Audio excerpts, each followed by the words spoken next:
Halo adik-adik kelas 12 SMA se-Indonesia, bertemu lagi dalam pelajaran Fisika Asik, Fisika Mudah. Sekarang topik kita adalah bola konduktor bermuatan. Apa itu bola konduktor bermuatan? Contoh yang paling umum adalah generator Van der Graaf. Jadi kalau misalnya adik-adik mau melihat bagaimana sih bentuknya bola konduktor bermuatan, bisa dilihat di YouTube ya. Diketik aja nanti generator Van der Graaf, pasti nanti ada dan kamu lebih mudah untuk mengertinya. Nah, bola konduktor yang kita pelajari di sini nanti adalah bola konduktor yang sangat sederhana, yang setelah diberikan muatan atau sebelum diberikan muatan. Nah, bola konduktor itu adalah suatu bola yang kosong, tidak pejal ya. Nah, untuk yang pejal nanti dipelajari setelah kamu kuliah. Nah, pada bola kosong itu kulitnya adalah konduktor, sehingga bisa diisi oleh muatan-muatan listrik dan tersebar di sekitar kulitnya itu. Nah, bisa diisi muatan negatif atau positif, tapi dalam bola konduktor generator Van der Graaf itu jelas yang positifnya yang diisikan ke muatan itu ya. Nah, itu yang umumnya. Nah, sekarang kita coba melihat bila generator bola konduktor itu diisi dengan muatan, apa yang terjadi di sekitar bola konduktor itu. Yang pertama adalah kita sudah tahu bahwa bila suatu muatan ada dalam ruangan, maka di sekitar ruangan itu akan timbul medan listrik. Nah, pada bola konduktor juga begitu. Bila bola konduktor kita beri muatan, maka di dalam muatan itu nanti di dalam bola itu dan di luarnya bisa timbul nanti medan listrik. Tapi kalau di dalamnya medan listrik yang timbul nanti saling berlawanan sehingga sama dengan nol. Yang kedua, kalau ada medan listrik di ruangan itu pasti ada nanti potensial di suatu titik pada jarak tertentu dari bola konduktornya ya. Nah, coba kita lihat contoh berikut. Ini sudah saya gambarkan. Ada sebuah bola konduktor yang mempunyai jari-jari R. Kemudian bola konduktor itu diberi muatan positif pada kulitnya. Ini dia. Nah, efeknya nanti apa? Di sekitarnya, di luarnya akan ada medan listrik dan akan ada potensial listrik. Seperti kita tahu, medan listrik dari suatu muatan rumusnya adalah K per R kuadrat, sedangkan potensial listrik adalah V sama dengan K kali Q per R. Jadi keduanya akan ada, tapi kecuali kalau di dalam ya, di dalam nanti ada hal-hal khusus. Nah, di sini kita lihat untuk yang di dalam bola konduktor ini, di dalamnya medan listriknya 0. Kenapa? Karena semua medan listrik yang masuk ke dalam akan saling menghilangkan, sehingga medan listrik dalam bola konduktor adalah 0. Nah, di kulit bola medan listriknya sesuai dengan persamaan E sama dengan K kali Q per R kuadrat pada kulitnya ini ya. Dan pada di luar bola, dia pada jarak X dari kulit bola, maka medan listriknya adalah K kali Q per R tambah X kuadrat. Nah, itulah untuk medan listrik. Bagaimana dengan potensial listrik? Nah, di dalam bola dan di kulit bola di sini, di kulit dan di dalam, potensial listrik sama, ya. Jadi kalau di kulit bola persamaannya nanti di sini adalah potensial sama dengan K kali Q per R, maka di dalam bola pada jarak berapapun dari titik pusat atau di titik pusatnya sendiri, maka potensial listriknya adalah K kali Q per R, dengan R adalah jari-jari bola tersebut. Nah, kalau di luar bagaimana? Nah, di luar maka jaraknya adalah R tambah X. Maka nanti potensial di luar bola adalah K kali Q per R tambah X. Bagaimana kita memanfaatkan persamaan ini? Kita coba lihat contoh satu berikut ya. Contoh 1. Sebuah bola konduktor bermuatan 8 nanocoulomb dan berjari-jari 6 cm. Medan listrik di kulit bola dan pada titik 4 cm di luar kulit bola berturut-turut adalah berapa? Ya, pada contoh satu ini diberitahu ada sebuah bola konduktor muatannya 8 nanocoulomb, itu sama dengan 8 kali 10 pangkat min 9 coulomb, jari-jarinya 6 cm. Yang ditanyakan adalah berapa medan listrik pada kulit bola dan pada jarak 4 cm di luar kulit bola. Datanya sudah saya tulis di sini. Ini bola konduktornya, jari-jarinya 6, pada jarak 4 cm sudah ada di sini. Nah, untuk menghitung berapa medan listrik pada kulit bola, kita gunakan persamaan ini ya. E sama dengan K kali Q per R kuadrat. Nah, E karena kita sudah tahu berarti E. Nah, di sini ya, katakan ini titik 1, ini titik 2, berarti E1 sama dengan 9 kali 10 pangkat 9 kali 8 kali 10 pangkat min 9. Nah, di sini jaraknya adalah 6, berarti 6 kali 10 pangkat min 2 kita kuadratkan. Nah, hasilnya nanti kalau kita coret ini sama dengan 72, 6 kuadrat per 36 kali 10 pangkat min 4 naik ke atas menjadi 10 pangkat 4.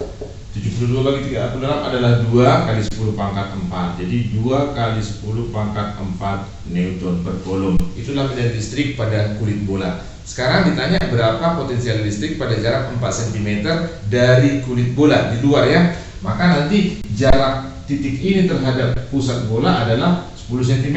Jadi ini R-nya, ini X-nya. Kita aplikasikan persamaan ini.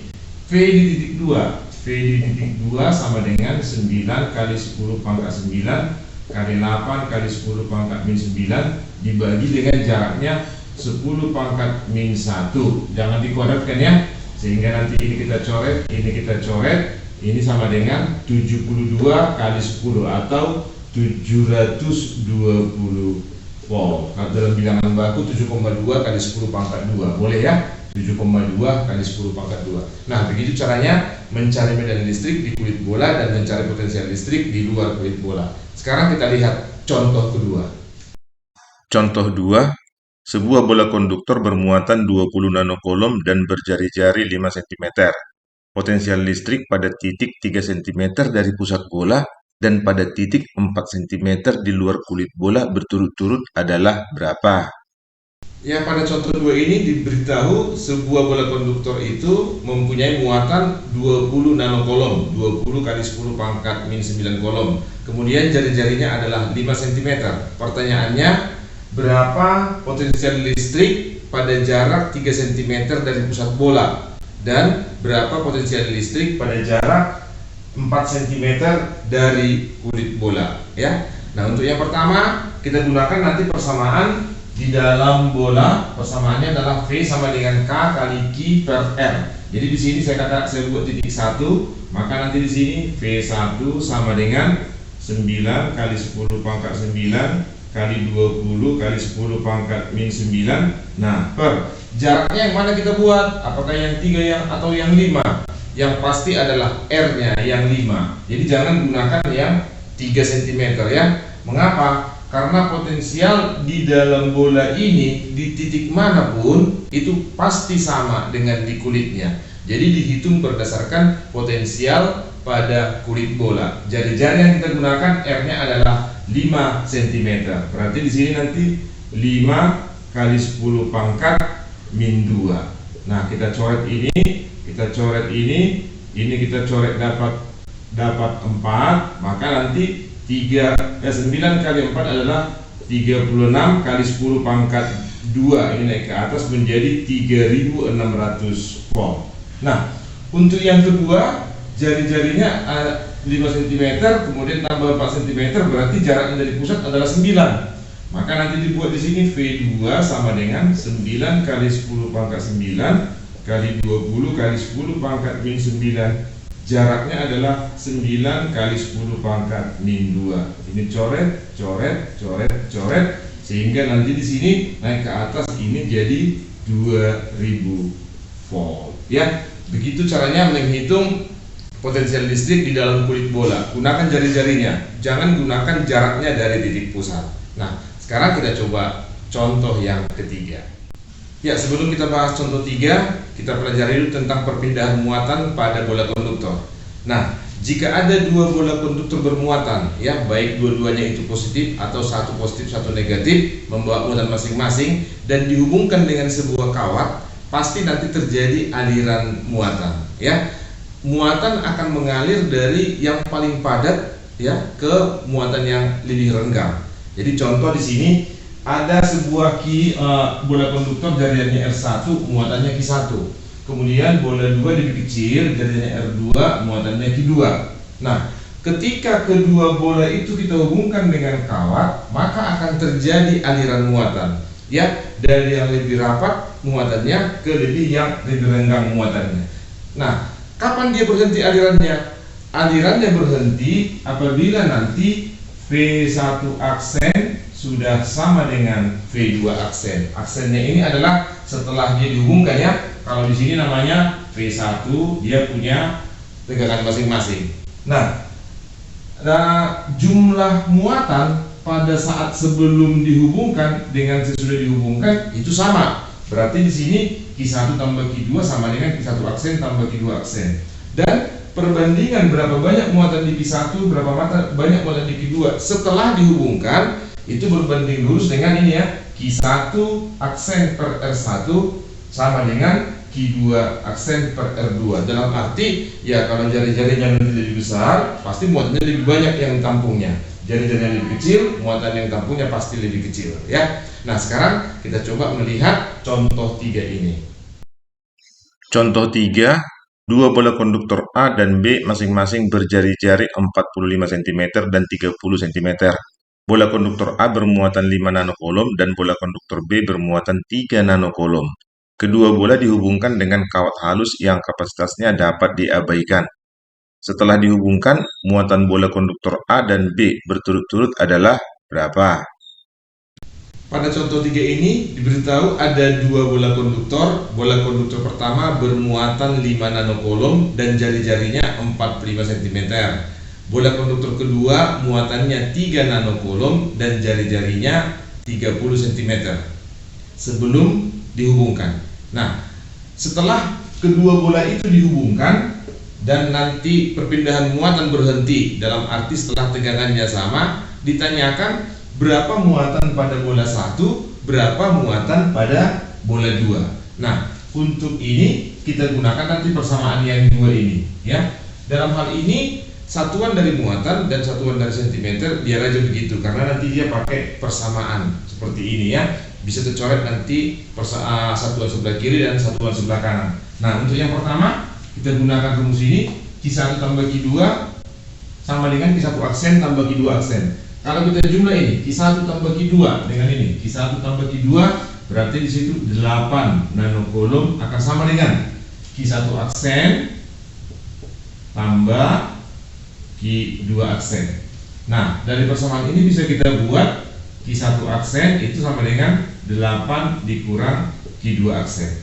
Nah, selanjutnya persamaan yang kedua, Q1 per R1 sama dengan Q2 per R2. Q1 aksen ya, ini Q2 aksen. Nah, kalau kita buat Q1 aksen di sini, kita tuliskan aja 8 dikurang Q2 aksen dibagi jari-jari yang pertama adalah 45. Nah, ini nanti menjadi Q2 aksen per 30. Nah, ini bisa kita perkecil. Coret sama-sama dibagi 15, ini 3, ini 2.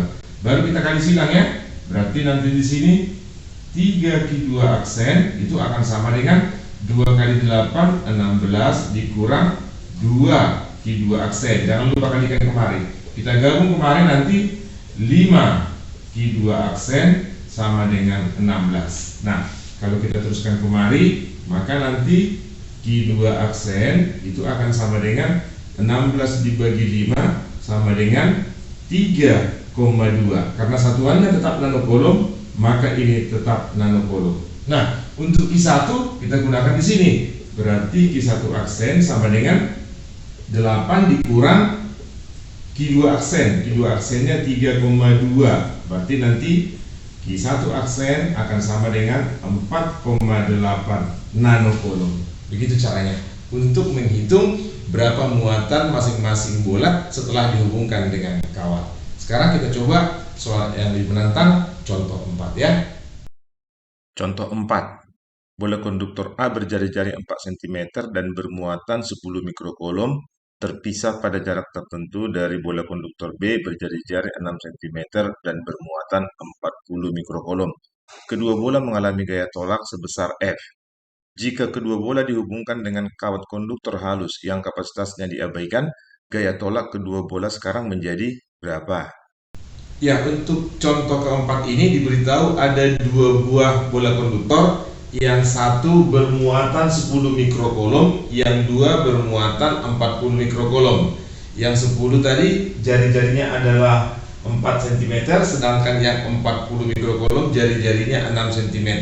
Nah, pada jarak tertentu gaya tolak mereka itu sama dengan F.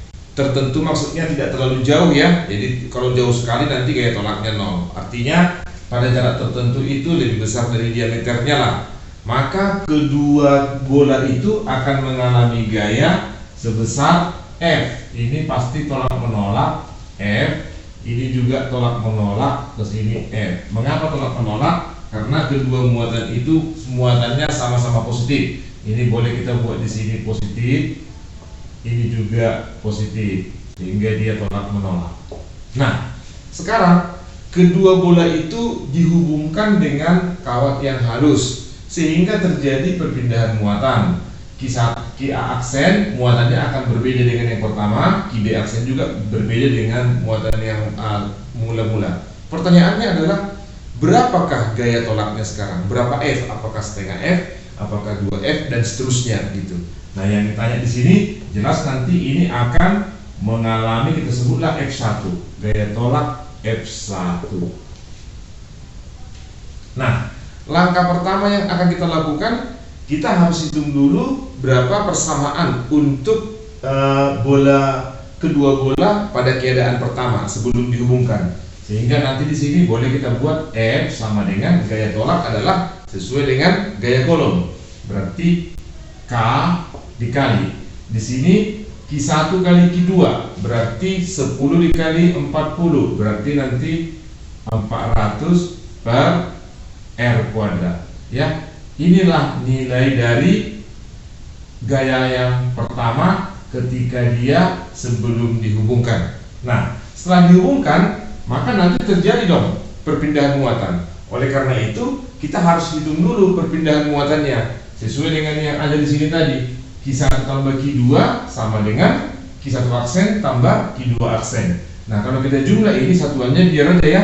10 ditambah 40 berarti 50 sama dengan Q1 aksen tambah Q2 aksen, sehingga Q1 aksen sama dengan 50 dikurang Q2 aksen. Lalu kita masuk kemari ya. 50 dikurang Q2 aksen per jari-jarinya di sini ada berapa?